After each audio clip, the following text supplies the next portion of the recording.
आल पाकिस्तान जोया कौमी ताज chairman chief सरदार शबीर खान जोयो सचल गोट शहीद जुल्फिकार अली भुट्टो बिलावल शाह नूरानी मारूड़ा गोट शहीद मखदूम बिलावल विलेज शहीद शाहनाथ विलेज अब्दुल्ला शाह गाजी गोट जो दौरो करे गॾिजाणियूं कयूं। जंहिंखां पोइ सचल गोठ में आल पाकिस्तान जोया कौमी ताज कराची डिवीज़न के प्रेस सेक्रेटरी अब्दुल हमीद जोयो की रिहाइशगाह ते कार्नर गॾिजाणी खे ख़िताब कंदे चेयरमैन चीफ सरदार शबीर खान जोयो चयो त जोया बिरादरी जे क़ौम खे पुठिते पयल अॻिते आणण जो फ़ैसिलो कयो आहे।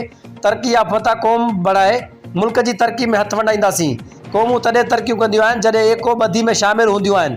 वालदेन पंहिंजे औलाद खे सुठी तरबियत ऐं सुठी तालीम ॾियनि। उहे नौजवान अॻिते अची वॾे नौकरियुनि आला उहिदनि ते फ़ाइज़ थी पंहिंजे क़ौम में शऊर सुजागी पैदा करे सघनि था।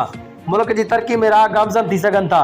असां पंहिंजे जोया क़ौमी बरादरी खे पैगाम ॾियूं था त क़बाइली जहिड़नि झगड़नि खां पासो करे उहे क़ौमूं जहिड़नि झगड़नि में बर्बाद थी वेंदियूं आहिनि। उहे क़ौमूं कॾहिं बि तरक्की वेझ न करे सघंदियूं आहिनि। उहे क़ौमूं पंहिंजे वजूद विञाए छॾींदियूं आहिनि। दुनिया जो अज़ीम क़ौमूं तेज़ी सां तरक्की तरफ़ वधी रहियूं आहिनि।